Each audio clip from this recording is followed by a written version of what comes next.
సిలువను మోసి ఈ లోకమును తలక్రిందులు చేయు తరుణమిదే అనే పాట మనం అనేక పర్యాయాలు విని ఉంటాం.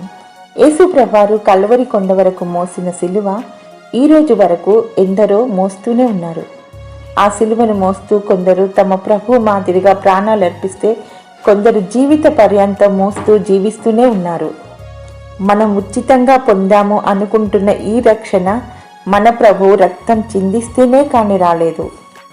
అంతేకాదు, మనం ఉచితంగా వింటున్నాం అనుకుంటున్న ఈ రక్షణ సువార్త మన వరకు తీసుకొచ్చే ప్రయాణంలో ఎందరో వారి జీవితాలు తారపోస్తున్నారు, క్రయం చెల్లిస్తున్నారు, కన్నీరు కారుస్తున్నారు. అవును, ఈ రక్షణ అంత విలువైంది. ఈ రక్షణను దేనితో పోల్చలేం.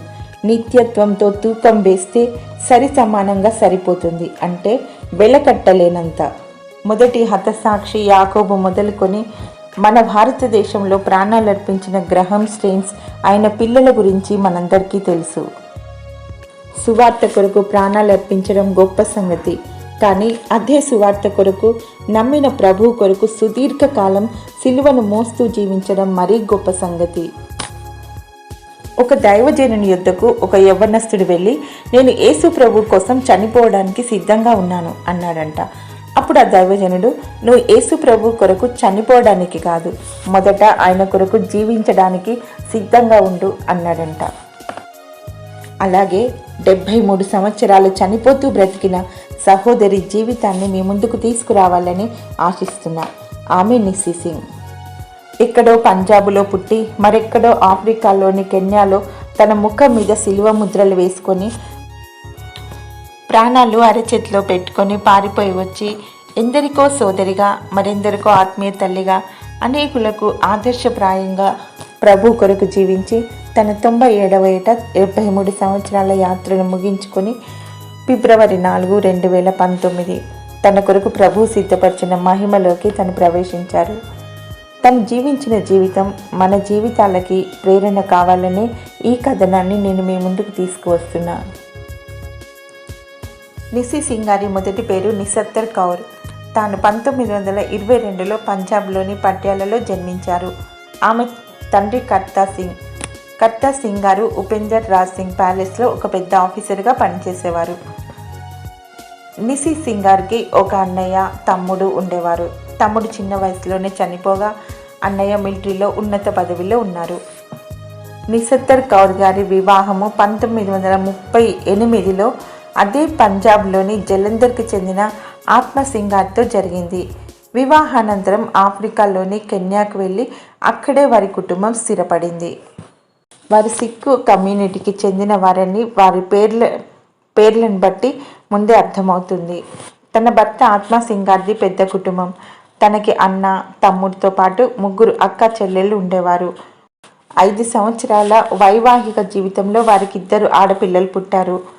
నిసత్తర్ కౌర్ గారి భక్తి గురించి మాట్లాడాలి అంటే తనెంతో భక్తి శ్రద్ధలు కలిగి ఉండేవారట. తన మత సంబంధమైన ఆచారాన్ని ఎంతో శ్రద్ధగా పాటించేవారు.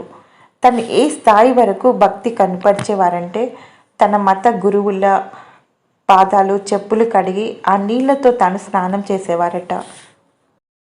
ఇంత భక్తి శ్రద్ధలతో జీవిస్తున్న తన జీవితంలోకి యేసు ప్రభువారు ఎలా ప్రవేశించారో చూద్దాం. సువార్త ప్రకటించి వారి పాదములు పర్వతముల మీద సుందరములు అని చెప్పబడినట్లు కెన్యాలో హాస్పిటల్లో డాక్టర్గా పనిచేస్తున్న డాక్టర్ డాన్షా గారు తన వంతు బాధ్యతగా తన వద్దకు వచ్చిన వారికి ప్రభువైన యేసు నామాన్ని తెలియపరిచేవారు. అలాగే నిసత్తర్ కౌర్ గారికి కూడా ఆమె తన పెద్ద కుమార్తెను తీసుకొని హాస్పిటల్కి వచ్చినప్పుడు డాక్టర్ డాన్షా గారు ట్రీట్మెంట్ ఇస్తూ కొన్ని కరపత్రికలు నిసత్తర్ కౌర్ గారికి ఇవ్వడం జరిగింది. డాక్టర్ గారు ఇచ్చిన కరపత్రికల మీద నిసత్తర్ కౌర్ గారికి ఎటువంటి ఆసక్తి లేదు. డాక్టర్ ఇచ్చారు కాబట్టి వాటిని తీసుకొని చదవకుండా ప్రక్కన పెట్టేసేవారు. చదివారా అని డాక్టర్ అడిగితే చదివాను అంటూ అబద్ధం చెప్పేవారు. ఇలా ప్రతిసారి డాక్టర్ గారు కరపత్రిక ఇవ్వడాన్ని బట్టి ఒకసారి చదవాలని ఆశ కలిగి ఒక పత్రిక చదవడం జరిగింది. ఒకే పత్రిక ఆమె జీవితంలో కార్యం చేయడం ప్రారంభించింది. ఎందుకంటే అవి జీవము కలిగిన దేవుని మాటలు కాబట్టి. పత్రిక చదివిన తర్వాత హృదయంలో గొప్ప నెమ్మది కలిగింది. మరుసటి రోజు డాక్టర్ గారిని కలిసి తను పత్రిక చదివిన విషయం, హృదయంలో తాను పొందిన గొప్ప నెమ్మది విషయం చెప్పారు. అంతేకాదు, ఇంతకుముందు తాను చదివానని చెప్పిందంతా అబద్ధమని కూడా చెప్పారు. వెంటనే డాక్టర్ గారు, నిసత్తర్ కౌర్ గారు, నాకు తెలుసు మీరెప్పటికైనా ప్రభు అయిన యేసు వద్దకు వస్తారని, ఎందుకంటే నేను మీకోసం ప్రార్థిస్తున్నాను అన్నారు. అలా దేవుని మాటలు వినడానికి, ఇంకా ఎక్కువగా తెలుసుకోవడానికి తను ప్రతిరోజు డాక్టర్ గారి వద్దకు వెళ్ళేవారు. తన కూతురికి పూర్తిగా స్వస్థత కలిగిన తర్వాత కూడా క్రమంగా వెళ్తూ వచ్చారు. వినుట వలన విశ్వాసం కలుగును, వినుట క్రీస్తుని గూర్చిన మాట వలన కలుగును. రోమా 10:17. అలా ఆమె వింటుంది. క్రీస్తు గురించిన మాట కాబట్టి తనలో విశ్వాసం కలుగుతూ వచ్చింది. ఏలయనగా నీతి కలుగునట్లు మానవుడు హృదయంలో విశ్వసించును, రక్షణ కలుగునట్లు నోటితో ఒప్పుకొనును. రోమా 10:10. అలా తాను విన్నదాన్ని విశ్వసించి తాను పాపినని ఒప్పుకొని పాప క్షమాపణ కొరకు వేడుకోగా దయగల యేసయ్య ఆమెను క్షమించి రక్షణ భాగ్యం కలుగజేశారు. ఒక పత్రిక చదివినంత మాత్రాన హృదయం నెమ్మదిలో నింపబడితే, ఇక పాప క్షమాపణ పొందితే ఆనందంతో హృదయం నిండిపోతుంది కదా. ఎన్ని భక్తి శ్రద్ధలు కనుపరిచినా పొందని ఆనందం ప్రభు అయిన యేసు నామంలో దొరకడం, ఈయన నిజముగా లోకరక్షకుడని అర్థమైంది. ఏ విధమైన సందేహానికి తావు లేకుండా. ఆమెలోని మార్పును గమనించిన కుటుంబ సభ్యులు ఆమెను ప్రశ్నించడం జరిగింది. దానికి తాను యేసు ప్రభును అంగీకరించిన విషయం ధైర్యంగా చెప్పడం జరిగింది. వారు ఆమెకు ఎన్నో విధాలుగా నచ్చ చెప్పాలని చూశారు. మన కులం కాదు, మన మతం కాదు, మన భాష కూడా కానే కాదు, ఈ దేవుడు నీకెందుకు అంటూ. అప్పటికీ తాను అంగీకరించకపోయేసరికి మత పెద్దలను తీసుకొచ్చి వారైనా చెప్తే తన మనస్సు మార్చుకుంటుందేమో అని ఆ విధంగా కూడా చేశారు. నిసత్తర్ కౌర్ గారు చేసుకున్న స్థిరమైన నిర్ణయాన్ని ఎవరూ మార్చలేకపోయారు. ఆమెపై వారి ఒత్తిడి అధికమవుతూ వచ్చింది. ఆమె శ్రమలు విస్తరించిన, తారాస్థాయికి చేరిన ఆమె నిర్ణయంలో మార్పు లేదు. చివరికి ఆమె తేల్చి చెప్పిన సత్యం ఏంటంటే, నేను మిమ్మల్నైనా వదిలేస్తాను, కానీ ఆ దేవుణ్ణి వదిలిపెట్టను అని అన్నారు. మాటలతో చెప్తే వినదని ఒక నీచమైన నిర్ణయానికి వచ్చారు. ఇంట్లో మగవాళ్ళు ఎవరూ లేనప్పుడు ఆడపడుచులు, ఆమె తమలాంటి స్త్రీ అనే సానుభూతి కూడా లేకుండా, ఆమె సొంత సహోదరుడి భార్య అనే ఇంగిత జ్ఞానం కూడా లేకుండా కాళ్ళు చేతులు కట్టేసి ఆమెను కదలకుండా చేసి ఆమె ముక్కును చెవులను కోసేశారు.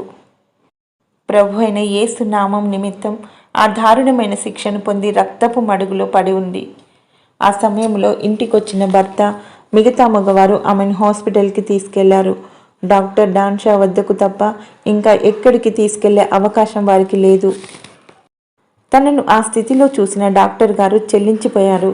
వెంటనే ట్రీట్మెంట్ స్టార్ట్ చేశారు. ఆమె శరీరంలోని తొడ భాగం నుండి, చేతి భాగం నుండి మాంసాన్ని, చర్మాన్ని తీసి ముక్కు భాగంలో అమర్చే ప్రయత్నం చేశారు. మాంసం ముద్దలా అలా అమర్చి శ్వాస తీసుకోవడానికి వీలుగా చిన్న ట్యూబ్ను అమర్చారు.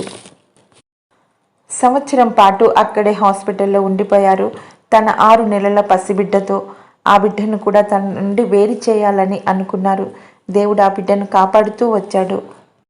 ఆమె కొద్ది కొద్దిగా కోలుకోవడం వల్ల తిరిగి మత పెద్దల్ని తీసుకురావడం, నచ్చ చెప్పడం మొదలుపెట్టారు.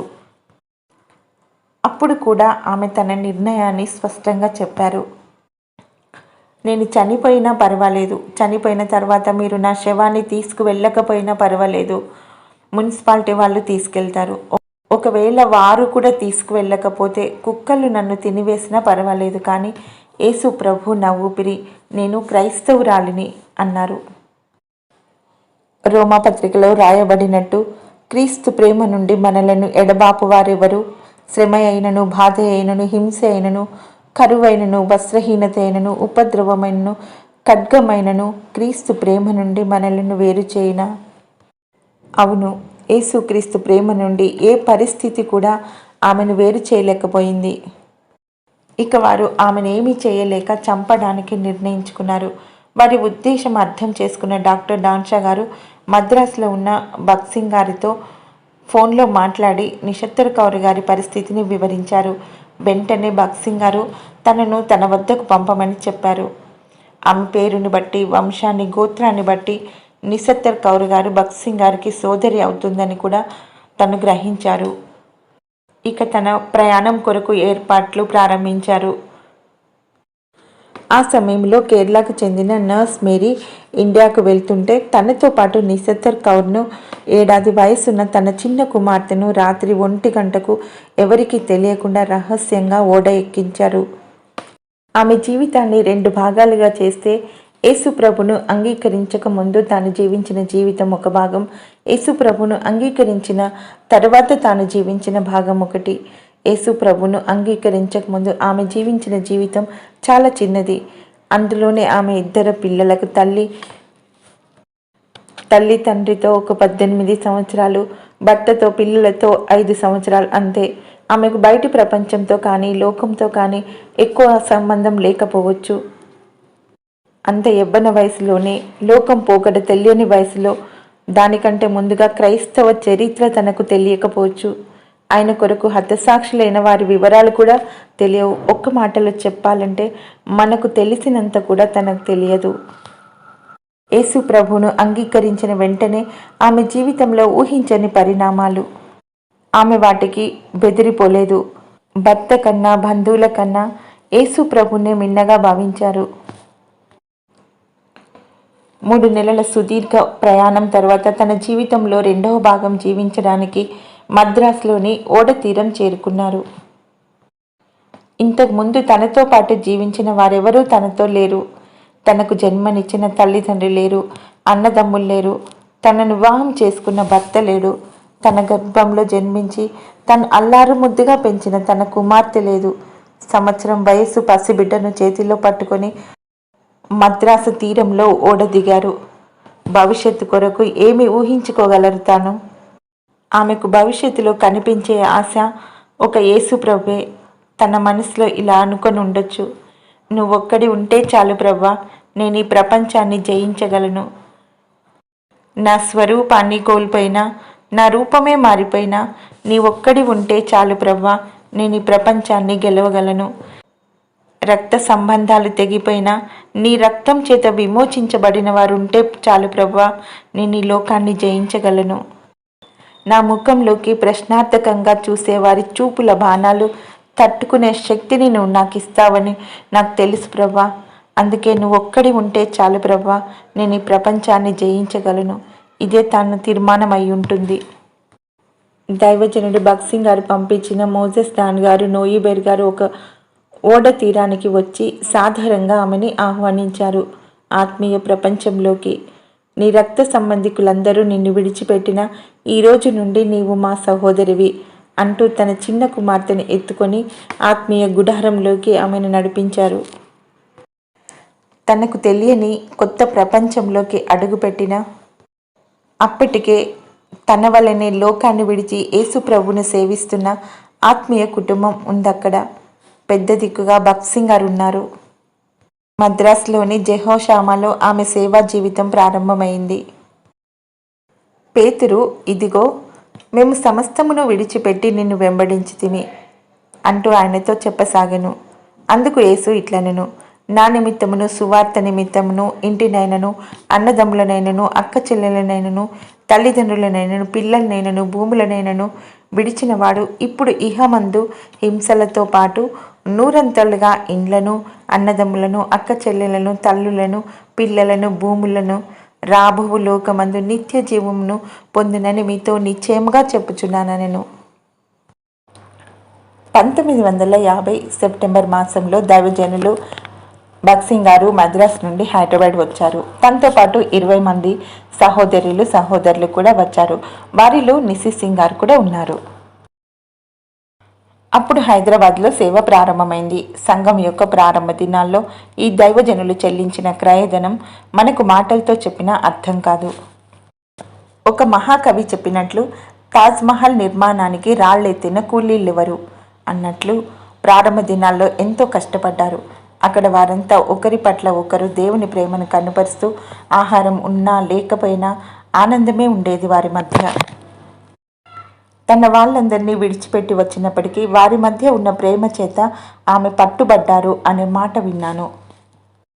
ఆమె ఏ ప్రేమనైతే పొందారో ఆ ప్రేమనే ఇతరుల పట్ల వ్యక్తం చేస్తూ వచ్చారు. కష్టాల్లో ఉన్న వారిని ధైర్యపరుస్తూ ఓదారుస్తూ నన్ను చూడండి అంటూ తనని ఒక ఉదాహరణగా చూపించేవారట. ప్రభువు సజీవుడని నమ్మదగినవాడని తన జీవితం ద్వారా రుజువుపరిచారు. ప్రారంభ దినాల్లో ప్రతి పని చేతులతో చేయాల్సిందే. బ్యానర్లు కుట్టడం లాంటివి కూడా చేతులతో కుట్టేవారంట. సహోదరులందరూ ఒకే గదిలో ఉండేవారట. ఒకే వంట, ఒకే ఆహారం, అందరూ కలిసి పనిచేసేవారట. కలిసి ప్రార్థించేవారు. ఎక్కడ చూసినా ప్రార్థన ప్రార్థన ప్రార్థన. ఎవరైనా హెబ్రోన్ కాంపౌండ్లో అడుగు పెడితే సువార్త చెప్పకుండా పంపేవారు కాదంట. ఆ ప్రార్థన వల్ల, సువార్త వల్ల సంఘం ఇంతగా విస్తరించి ఈరోజు ప్రపంచవ్యాప్తంగా ఎన్నో దేశాలకు వ్యాపించింది. మనం చూస్తున్న ఈ ఉజ్జీవమంతా వారి ప్రార్థన సేవ వల్లనే కలిగింది. లక్షలు దాటి కోట్ల మంది ప్రభువుని అంగీకరించారు. వారి సేవా ఫలమే ఈరోజు మనం అనుభవిస్తున్న ఈ స్వాస్యం. తను 90 ఏళ్ల వయసులో కూడా ఏదో ఒకటి కుడుతూ కనిపిస్తుంటే ఇప్పుడు అవసరమా మీకు కుట్టడం అని ఎవరైనా అంటే మనం పరలోకం వెళ్ళి చేసేదేమీ లేదు, చేసేదంతా ఇక్కడే అనేవారంట. తానే కాదు, హెబ్రోన్లో సేవలో ఉన్న వారంతా ఒక క్రమశిక్షణలో సమర్పణలో జీవించేవారు.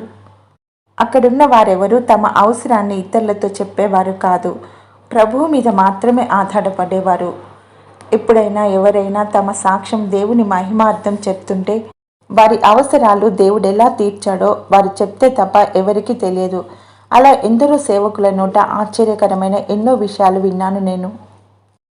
దేవుని సేవ అనేది గత్యంతరం లేక చేసే పని కాదు. అది మహోన్నతుడైన దేవుని సేవించే అత్యున్నతమైన పని. అది గొప్ప ఆధిక్యత. అది దేవుని చేత ఎన్నుకొనబడిన వారికి మాత్రమే దొరికే గొప్ప భాగ్యం. భగత్ సింగ్ గారు తన చిన్న కుమార్తె అయిన గుడి తిమోతి గారిని హెబ్రోన్లో సేవలో ఉన్న తిమోతి గారికిచ్చి వివాహం జరిపించారు. దేవుడు వారిని ఆశీర్వదించి వారికి 3 సంతానాన్ని ఇచ్చారు. ఇలా నిస్సి సింగ్ గారు తన పిల్లల్ని చూడగలిగారు. ఆమెను దేవుడు ఒంటరిగా విడిచిపెట్టలేదు, సమకూర్చాడు. నిస్సి సింగ్ గారి జీవితంలో దేవుడు ఇంకా గొప్ప అద్భుతాన్ని చేశాడు. తనను ఇండియాకు పంపించిన తర్వాత డాక్టర్ డాన్ షా గారికి ఆమె బంధువుల ద్వారా ఎంతో ఒత్తిడి ఎదురైంది. ఆమెను ఎక్కడికి పంపించావు అంటూ వేధించడం మొదలుపెట్టారు. ఆమె తట్టుకోలేక లండన్ వెళ్ళిపోయారు. నిస్సి సింగ్ గారి పెద్ద కుమార్తె తన బంధువుల వద్దనే పెరిగారు. వారు ఆమెతో మీ అమ్మ చనిపోయింది అని చెప్పేవారు. చాలా సంవత్సరాలు గడిచిపోయిన తర్వాత డాక్టర్ డాన్ షా గారు లండన్ నుండి ఆఫ్రికాకు వచ్చారు. అప్పుడు నిసత్తర్ కౌర్ను ఎక్కడికి పంపించావు అంటూ ఆమె బంధువులు ప్రశ్నించారు. ఆమెకు వాస్తవం చెప్పక తప్పలేదు. అంతేకాదు, తన పెద్ద కుమార్తెతో మీ అమ్మ ఇంకా బ్రతికి ఉన్నారు, హైదరాబాద్లోని హెబ్రోన్లో ఉన్నారు, నీకు ఇంకొక చెల్లెలు కూడా ఉంది అని చెప్పారు. ఆ వార్తను విన్న పెద్ద కుమార్తె తన భర్తను మొదట పంపి ఆ విషయాన్ని నిర్ధారించుకున్న తర్వాత తిరిగి తాను కూడా బయలుదేరి ఇండియాకు వచ్చి హైదరాబాద్లోని హెబ్రోన్లో తల్లిని చెల్లిని కలిశారు. దాదాపు 40 సంవత్సరాల తర్వాత వారు తిరిగి కలుసుకున్నారు. దేవుని మహాకృపను బట్టి పెద్ద కుమార్తె తనను చూడడమే కాదు, తన తల్లిని వెంట పెట్టుకుని ఆఫ్రికా తీసుకువెళ్ళి ఆమె చనిపోయిందని చెప్పిన వారందరికీ తన తల్లిని సజీవంగా ఉందని చూపించారు. తనను హింసించిన వారు కూడా ఆమెను చూశారు. ఎక్కడో దిక్కు లేకుండా చనిపోతుంది అనుకున్న వ్యక్తి పరిపూర్ణమైన విశ్వాసంతో, ధైర్యంతో వాళ్ళ ముందుకు వెళ్ళారు. దేవుని విశ్వాస్యతకు సాక్షిగా తనను తాను కనుబరుచుకున్నారు. అక్కడి నుండి తిరిగి హెబ్రోన్ వచ్చి తన సేవలో కొనసాగారు. నిస్సి సింగ్ గారి చిన్న కుమార్తె గుడి తిమోతి గారు తన బాల్యం నుండి దేవుని మందిరంలో పెరిగినవారు. తల్లి మరణించిన సమయంలో తన వయసు 73 సంవత్సరాలని, ఇన్ని సంవత్సరాల్లో తన తల్లి ఒక్కసారి ఏడవడం తను చూడలేదని, తన తల్లి ఒంటరిగా ఉన్నప్పుడు చక్కటి గొంతుతో పాటలు పాడేవారని చెప్పారు. తల్లిలా నన్ను ఆదరించావు అనే పాటని మాత్రం పదే పదే పాడేవారట. 73 సంవత్సరాల తన సుదీర్ఘ సేవా జీవితంలో ఎందరికో ఆత్మీయ తల్లి కాగలిగారు. ఆమె జీవించిన మాదిరికరమైన జీవితం ఎందరికో ఆదర్శప్రాయమైంది. తానెంతో ప్రేమించే స్థలం హెబ్రోన్. ఆమె కోరినట్లే అక్కడి నుండే ఆమె మహిమలోకి పిలువబడినారు, ప్రభు తన కొరకు సిద్ధపరిచిన స్వాస్యాన్ని స్వతంత్రించుకోవడానికి. హెబ్రీ పత్రిక 11:1 ఉన్నట్లు ఇంత గొప్ప సాక్షి సమూహము మేఘం వలె ఆవరించి ఉన్నందున, అవును, ఆ గొప్ప సాక్షి సమూహంలో తాను చేరిపోయారు. ప్రభు తన వేవేల పరివారంతో మధ్యాకాశంలో ప్రత్యక్షమైనప్పుడు మకుటదారులైన వీరందరినీ ఎదుర్కోవడానికి మనము సిద్ధంగా ఉందాం. దేవునికే మహిమ కలుగునుగాక.